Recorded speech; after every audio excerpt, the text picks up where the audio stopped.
시간을 허락해 주신 존경하는 노병진 목사님, 또 당의 장로님들, 우리 온 교우님들께 감사의 말씀을 드립니다. 제가 한신대학교 신학과 입학했을 때 노병진 목사님은 군대 전역하시고 복학하신 선배님이셨고요. 내가 기숙사 생활을 했는데 기숙사 지하에 내려가면 세탁실과 또 탁구장이 있었고요. 그 옆에 독서실이 있었습니다.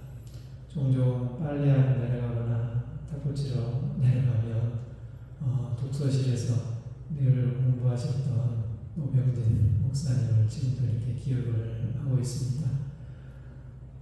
제가 살아가고 있는 곳이요, 인도네시아인데요.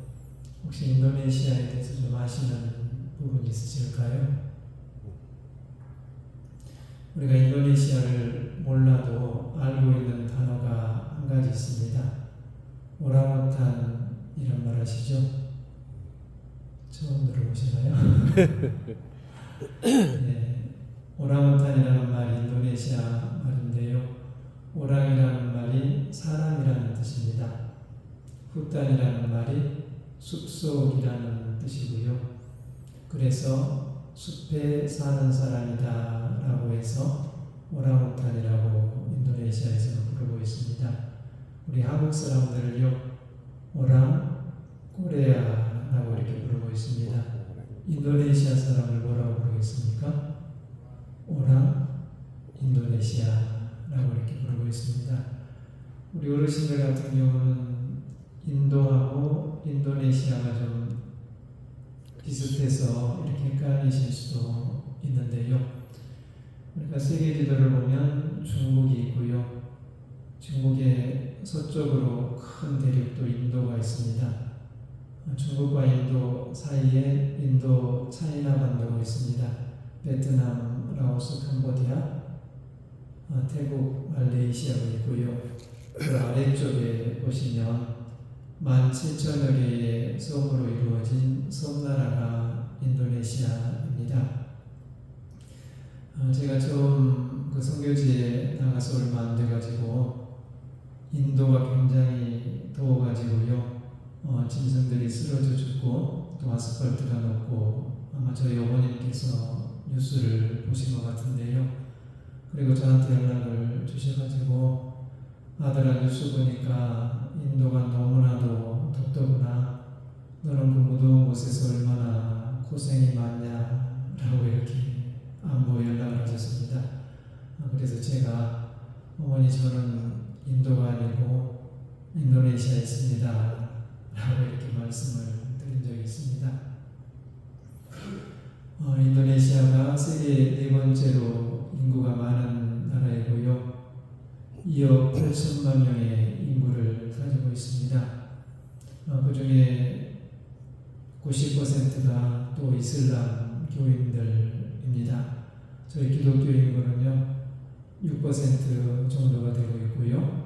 또 가톨릭이 한 2% 정도가 되고 있습니다.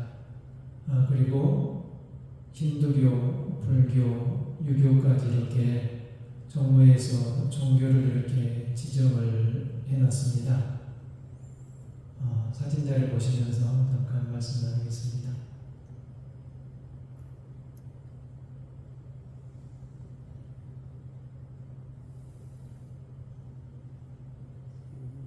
잘 어떻나요? 네.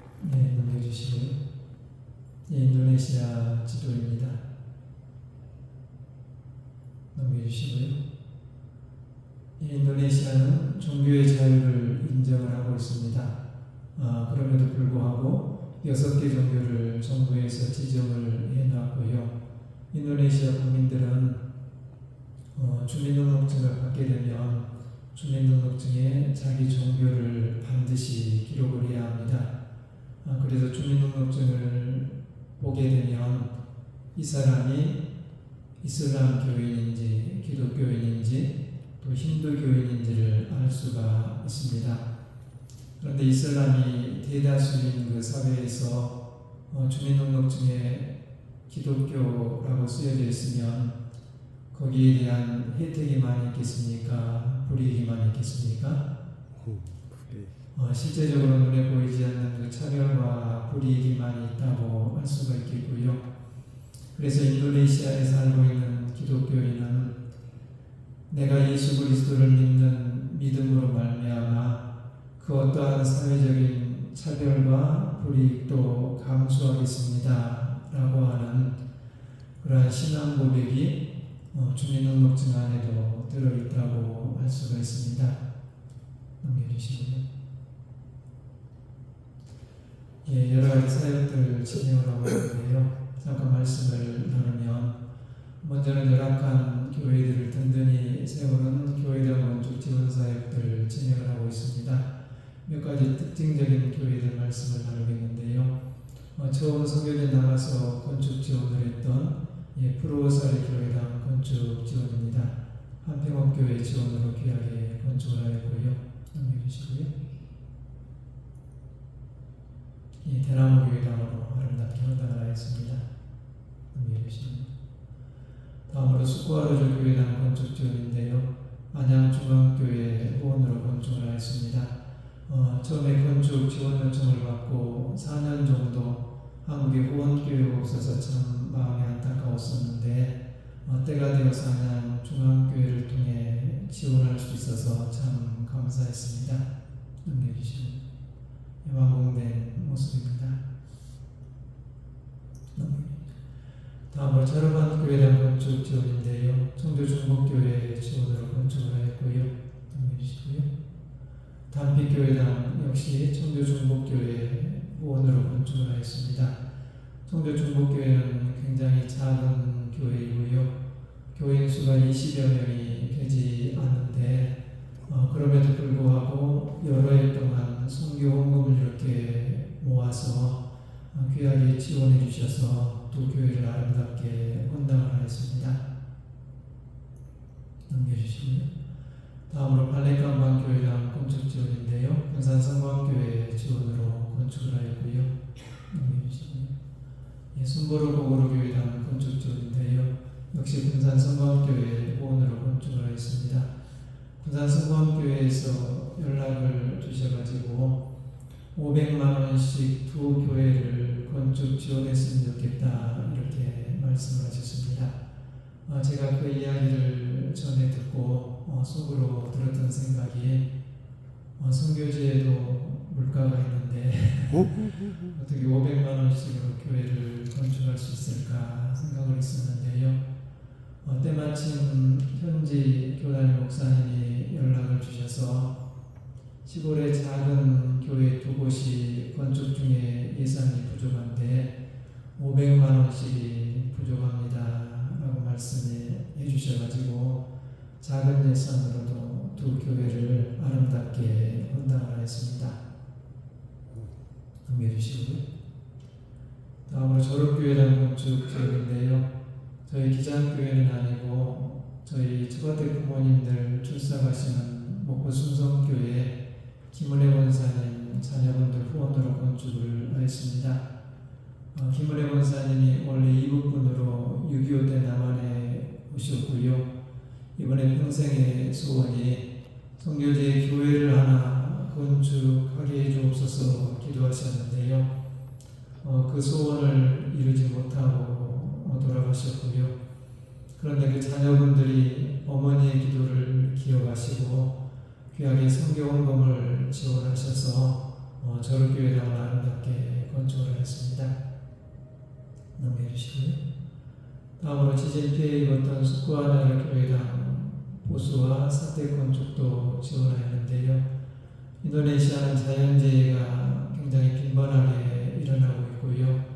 또 지진으로 인해서 교회가 많이 파손이 되고 사택이 붕괴되는 그 피해를 입었었는데 여러 교회들과 교우님들의 후원으로 교회를 귀하게 보수하고 사택을 또 귀하게 건축을 하였습니다. 넘겨주시고요. 완공된 그 사택의 모습이고요. 넘겨주시고요. 예산 부족으로 건축이 중단되었던 순보라군 교회당인데요.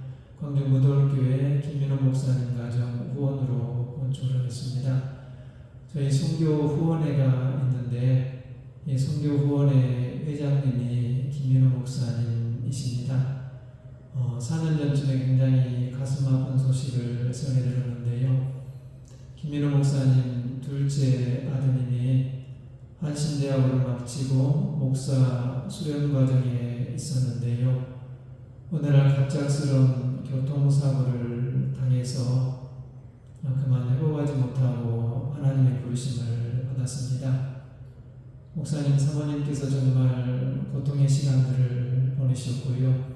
뭐라고 위로의 말씀을 드릴 수가 없었는데 몇 개월 후에 연락을 주셔서 먼저 하나님 나라에 간 아들 이름으로 귀하게 교회를 건축했으면 좋겠다 말씀하셔서 순보라 교회당을 참 마음 아프게 이렇게 건축을 하였습니다.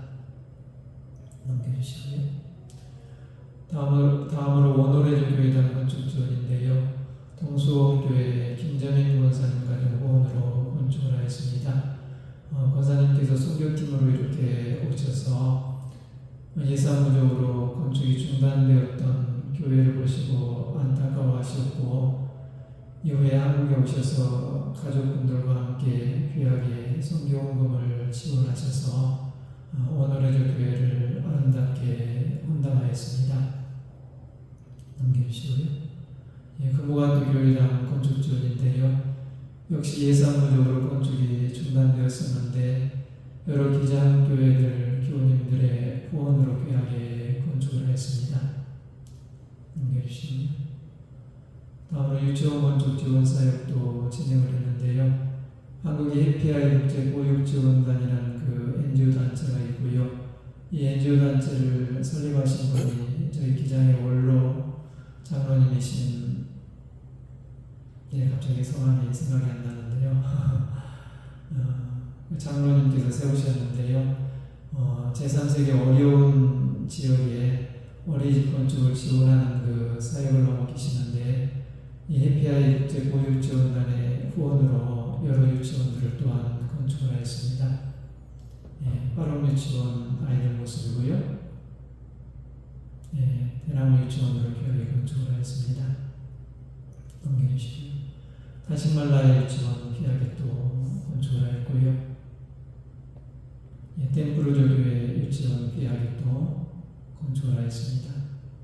시도하스 교회 유치원 귀하게 또 건축을 하였습니다.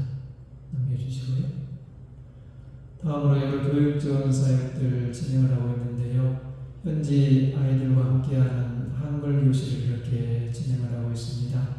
요즘에 한류가 굉장히 인기고요. K-팝, K-드라마, K-푸드 엄청나게 좋아들 하고 있습니다. 저희 아이들이 한국어로 저한테 장난스럽게 부르는 호칭이 한 가지 있는데 뭐라고 이렇게 부르겠습니까? 오빠라고 이렇게 부르고 있습니다. 드라마에서 친근하게 나오는 말이라 아이들이 부르고 있는데요. 아직도 선교지에서는 제가 오빠로 이렇게 불리고 있습니다. 공부하는 아이들 모습이고요. 넘겨주시고요. 넘겨주시고요. 넘겨주시고요. 선교지 목회자 한신대학원 유학지원 사역도 진행을 하고 있습니다. 저희 기장교회들에서 전액장학금을 지원을 해서 현지 목사님들이 한신대학원에 유학 와서 공부할 수 있도록 이렇게 지원을 하고 있습니다.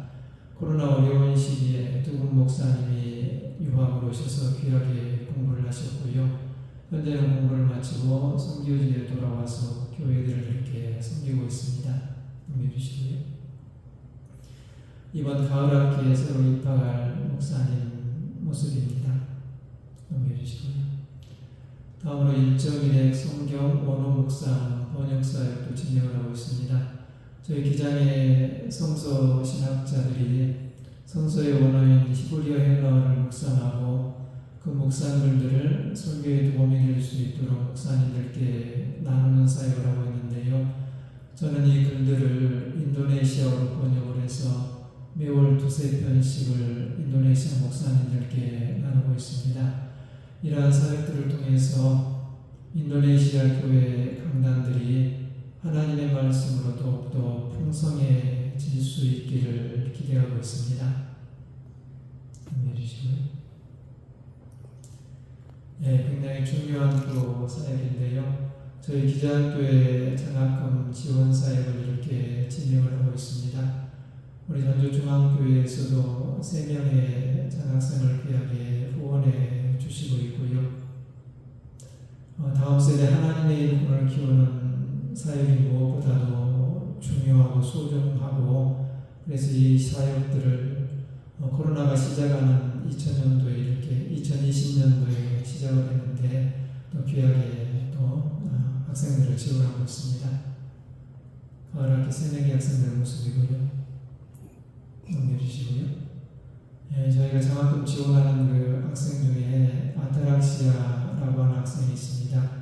현지 목사님 자녀인데요. 코로나 어려운 시기에 그 아빠 목사님이 오랜 질병으로 인해서 하나님의 부르심을 받았습니다. 그래서 참 그 남겨진 사모님과 아들을 볼 때 참 마음이 안타까웠는데 기장교회 장학금을 귀하게 지원할 수 있어서 참 감사했습니다. 넘겨주시고요. 기장장 학생이 25년 가을학기 졸업생들 모습이고요. 넘겨주시고요. 저희 총회본부 옆에 작은 초등학교가 있는데요. 또 선교팀으로 오셔서 자매교회를 맺어주시고 귀하게 장학금을 후원해 주셔서 또한 감사하고 있습니다. 양위단 교류 협력 사역도 진행을 하고 있는데요. 여러 기장교회들에서 헌당식으로 선교팀으로 방문해 주시고요. 재작년에는 선교지 임원들을 한국에 초청을 해서 저희 기장총회와 또 여러 교회들을 탐방하는 귀한 시간들을 나누었습니다. 사진 모습이고요. 넘겨주시고요. 방문 사진 모습이고요. 넘겨주시고요. 여러 협력 지원 사역들 또한 진행을 하고 있습니다. 현재 청년들을 대상으로 한 직업교육 지원 사역들, 재난이 있었을 때 재난 보험금들도 전달을 했고요. 코로나 어려운 시기에는 여러 방역 물품들을 여러 기장교회들, 남신도연합회, 여신도연합회에서 지원을 해주셔서 또 귀하게 전달할 수 있어서 참 감사했습니다. 넘겨주시고요. 다음으로 본도가야 지원 사역도 진행을 하고 있는데요. 본도가야시라는 말이 우리말로 생명의 집이라는 뜻이고요. 미혼모들이 안전하게 아이를 출산할 수 있도록 돕는 기관이고요. 제가 선교지 나가서 처음부터 이 기관을 개인적으로 후원을 했고, 또 선교팀들이 이렇게 방문하게 되면 이 기관에 함께 가서 엄마들과 아이들을 위해서 함께 기도하며 또 식사 봉사도 하며 귀한 사역을 진행을 하고 있습니다. 연말이 되면 여러 기장교회들에서 주일학 교원금을 이렇게 지원해 주셔서 이 시설을 귀하게 지원할 수 있어서 참 감사했습니다. 저희 기장교회 장학생 그 인사 영상이 있는데 함께 좀 보시겠습니다.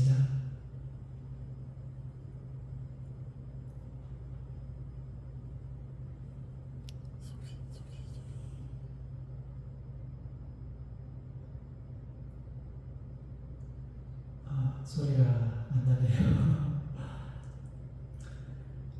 가브리엘라라고 하는 학생인데요.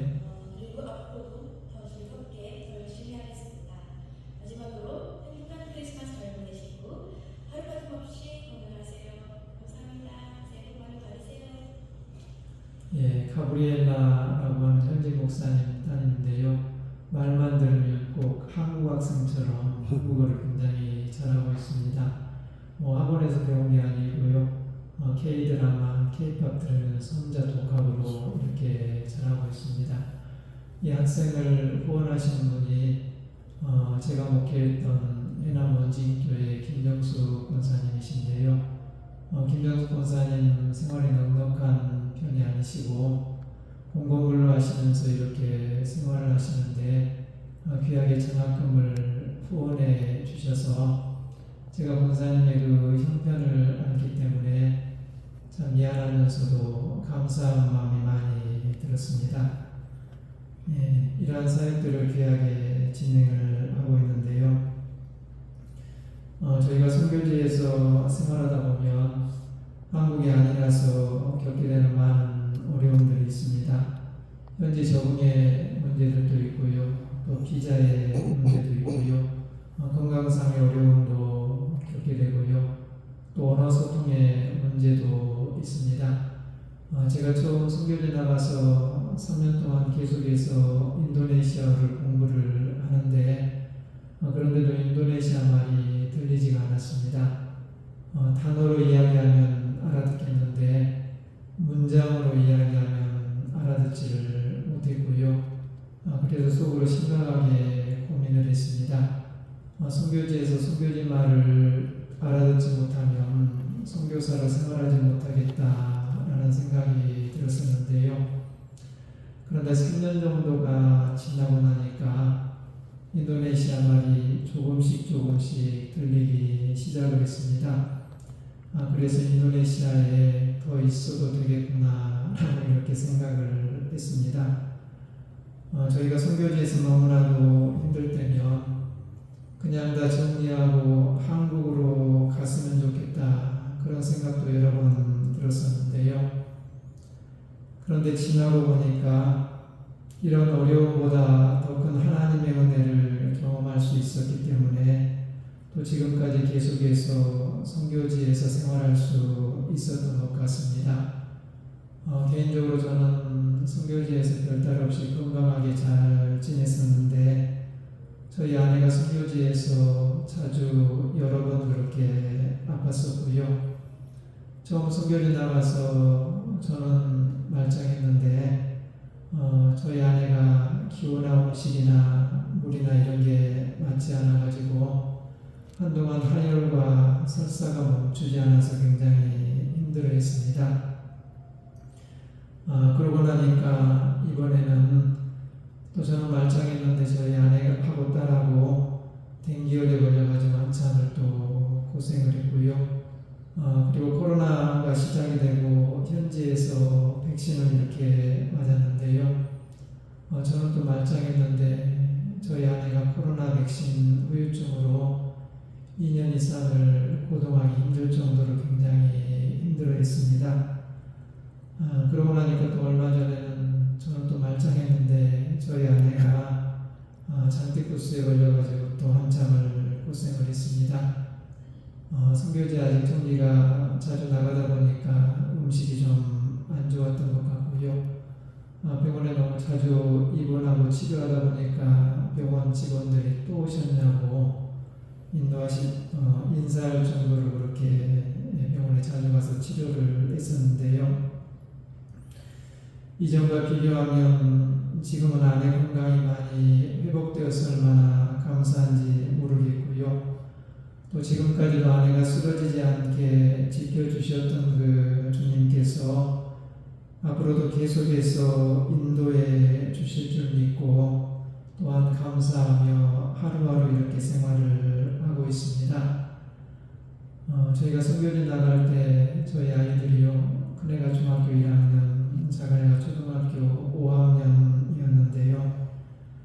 한참 사춘기에 이렇게 접어들었는데 어느 날 갑자기 아빠가 인도네시아 선교사로 나간다고 하니까 애들도 충격이 굉장히 컸던 것 같습니다.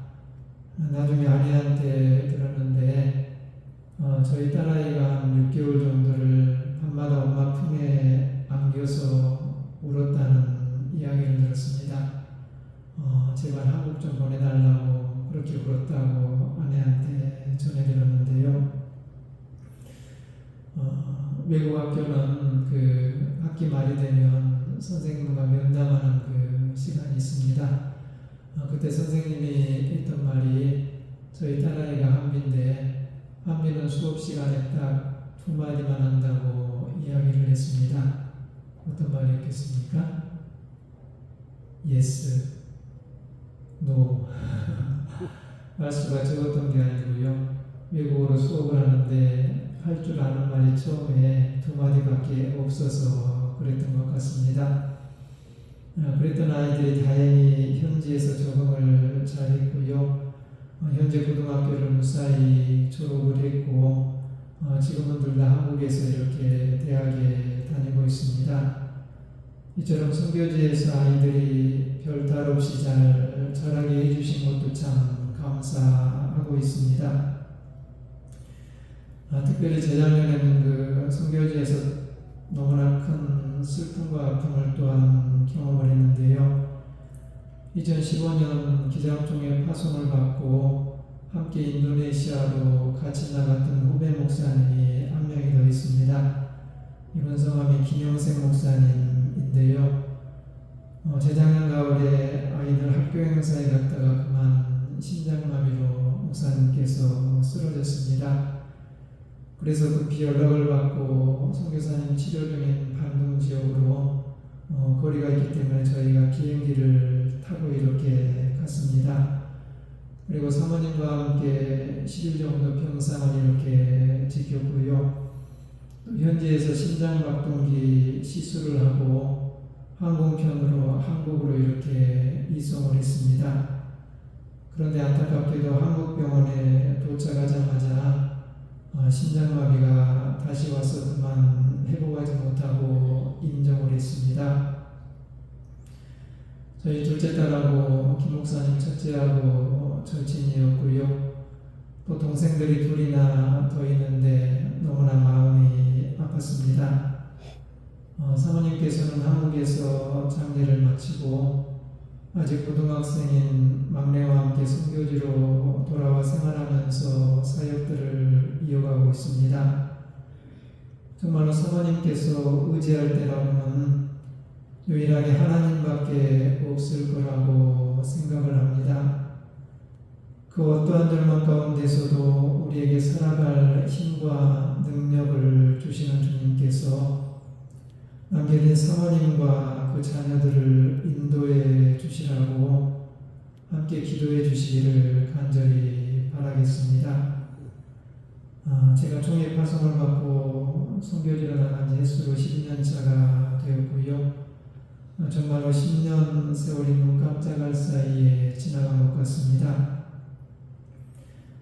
저희 아들이 아직 한국에 있을 때 초등학교 4학년 때인가요? 연말에 저한테 했던 말이 아빠 세월이 참 빠르네요. 지난 인생을 얼마나 살았다고 그런 말을 해서 웃고 지나간 적이 있습니다. 우리가 예전에 힘들고 어려운 일이 있으면 세월이 한참 흐른 후에 이제는 말할 수 있다 그런 말씀들 하시는데요. 한 가지 더 말씀을 드리면 제가 2015년 기장총회 파송을 받고 원래는 발리 섬에 있는 발리 교육교단 협력 선교사로 파송을 받았습니다. 그런데 처음에 발리 지역으로 바로 가지 않고 인도네시아어를 가르치는 그 학원이 있는 반둥 지역에 가서 생활하면서 언어 공부를 했습니다. 그러는 중에 선교 협력을 논의하기 위해서 발리 개혁교단을 이렇게 방문을 했는데요. 그때 발리 교단 총무가 저한테 했던 말이 우리가 기장과 선교 협력 파트너십을 체결한 건 맞는데 협력 선교사를 파송해달라고 서로 간에 합의하지는 않았다라고 이렇게 이야기를 했습니다. 제가 이 이야기를 듣고 너무나 황당했고요. 그래서 다시 반둥에 돌아와가지고 당시에 파송 과정의 신고자였던 저희 기장총회 국제 선교부장에게 이러이러한 상황에 대해서 좀 설명을 해달라고 요청을 했습니다. 그때 제가 총회로부터 어떠한 해명을 들었겠습니까? 그런데 그때부터 지금까지 저희 총회로부터 어떠한 해명도 이렇게 듣지를 못했습니다. 우리가 국내에서도 이런 일이 생기면 무척이나 난처한데요. 그런데 가족들 모두 해외까지 데리고 나가서 이런 상황에 처하게 되니까 그 당시에는 정말로 눈앞이 깜깜했습니다. 어떻게 보면 총회에서 엉터리 파송이 되었는데요.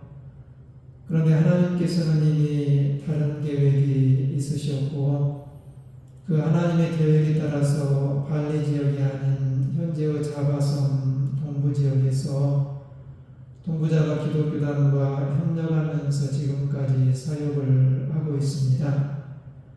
물론 이후에도 여러 가지 어려움들이 많이 있었지만 지나고 보니까 이 또한 주님의 은혜였음을 깨닫고 지금 감사하며 생활을 하고 있습니다.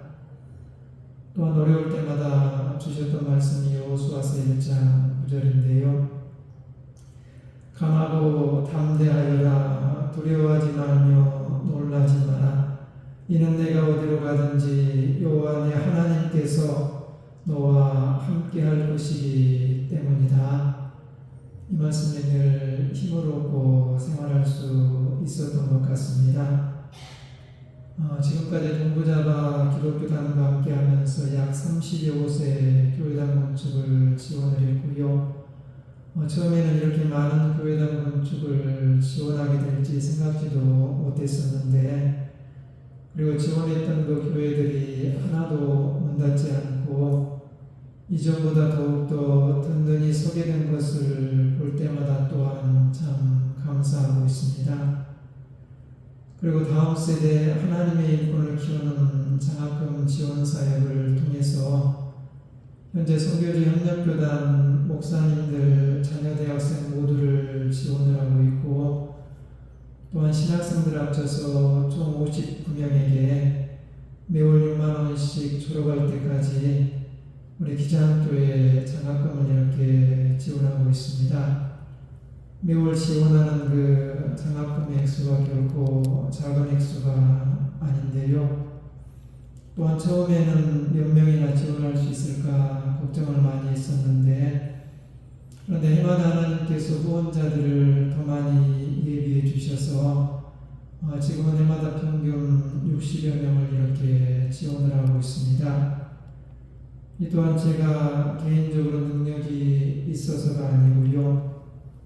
다 하나님께서 인도네시아 교회의 미래를 이끌어갈 그 자녀들을 택하시고 우리 한국 교회를 통해 지원하신다고 믿고 있습니다.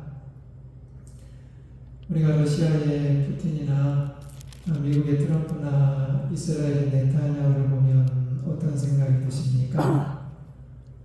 우리가 지구촌을 보면 참혹한 전쟁이 끊이지 않고 그로 인해 많은 생명들이 죽어가고 있습니다. 이처럼 참혹한 전쟁의 현실 가운데서 우리 교회들에게 주어진 가장 큰 사명이 있다면 무엇이겠습니까? 오늘 주님께서 분명히 말씀합니다. 평화를 이루는 사람은 복이 있다. 하나님이 그들을 자기의 자녀라고 부르실 것이다. 오늘 하나님의 자녀가 누구라고 말씀합니까? 바로 평화를 이루는 사람들이 하나님의 자녀라고 말씀을 합니다.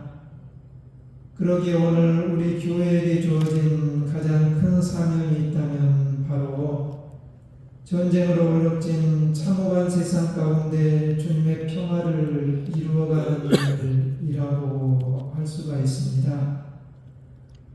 우리가 이러한 의미에서 선교의 진정한 목적이 있다면 또한 무엇이겠습니까? 우리가 아무리 친한 사이라고 해도 의견이 다르면 곧잘 싸우게 되는 민감한 주제들이 있는데요. 대표적인 게 종교 문제, 정치 문제, 친한 사이에는 되도록 하지 말라는 그러한 이야기가 있습니다. 그런데 우리가 선교지를 보게 되면 선교지는 역사가 다르고 문화가 다른 곳이고요. 인종과 언어와 종교가 다른 곳이라고 할 수 있습니다. 그런데 그러한 상황 가운데서 선교사가 내 신앙만을 강요하게 되면 어떻겠습니까? 그로 인해서 오히려 갈등을 조장하고 싸움을 부추긴다면 어떻겠습니까?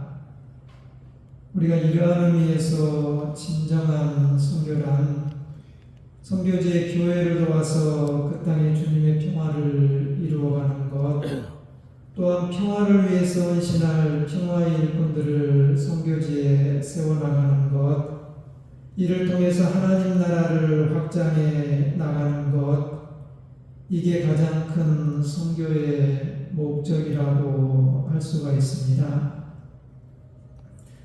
인도네시아는 세계에서 이슬람 인구가 가장 많은 나라가 인도네시아인데요. 그럼에도 불구하고 정부에서 종교의 자유를 인정을 하고 있습니다. 대신에 다른 종교에 대한 공식적인 포교 활동은 정부에서 엄격하게 금지하고 있습니다. 왜 무엇 때문에 그러겠습니까? 종교 분쟁이나 테러가 이렇게 발생하게 되면 사회적으로 엄청난 혼란에 빠지기 때문에 그렇습니다. 그래서 인도네시아 교회는 이렇게 이야기를 합니다. 우리는 말로 복음을 전하지 못합니다. 대신에 예수 그리스도의 사랑의 실천으로 복음을 전합니다. 인도네시아 교회를 보게 되면 절대 다수인 이슬람과 평화롭게 공존하기 위해서 교회가 정말로 혼신의 힘을 다하고 있습니다. 또한 타종교를 이해하기 위해서 종교 간의 대화에도 교회가 무척 열심이고요. 또 이슬람의 명절이 되면 축하한다고 현수막도 꼬박꼬박 걸고 있고요. 또 특별한 날이 되면 이슬람 예배당에 축의금을 이렇게 전달하기도 합니다. 또 성탄이 되면 어려운 이슬람 이웃들을 위한 선물도 준비해서 나누고 있고요. 이처럼 이슬람이 다수인 사회에서 교회가 생존하기 위해서 정말로 혼신의 힘을 다하고 있습니다. 그러기에 예수 그리스도 안에서 믿음의 형제인 인도네시아 교회를 위해서 함께 기도해 주시기를 간절히 바라겠습니다. 보고를 마치고자 하는데요. 오늘 우리 교회는 이 땅에 주님의 평화를 이루기 위해서 부름받은 공동체라고 하는 사실을 반드시 기억하며, 그러기에 이를 위해서 우리 한국교회와 인도네시아 교회, 더 나아가서 세계 모든 교회가 오늘 참혹한 전쟁의 틈바구니 가운데서도 결코 낙담하지 않고 오늘 또 하늘의 평화를 이루어 가시는 그 주님을 따르기 위해서 우리 모두가 이전보다 더욱더 뜨겁게 기도하며 우리의 혼신의 힘을 다할 수 있게 되시기를 이 시간 주의 이름으로 간절히 축원합니다. 아멘. 기도하십니다. 은혜로우시고 감사하신 아버지 하나님, 귀한 시간들, 이 시간들을 허락하시고 선교지 이야기들을 나누게 하시니 감사드립니다. 오늘 저희들에게 맡겨진 가장 큰 사명이 있다면 무엇이겠습니까? 이 땅 위에 주님의 평화를 이루어가는 일임을 기억하게 하여 주시옵소서. 주님의 평화를 이루기 위해서 우리의 혼신의 힘을 다할 수 있는 복된 주님의 자녀들이 될 수 있도록 인도하시고 축복하여 주시옵소서. 감사드리오며 예수님의 이름으로 기도합니다.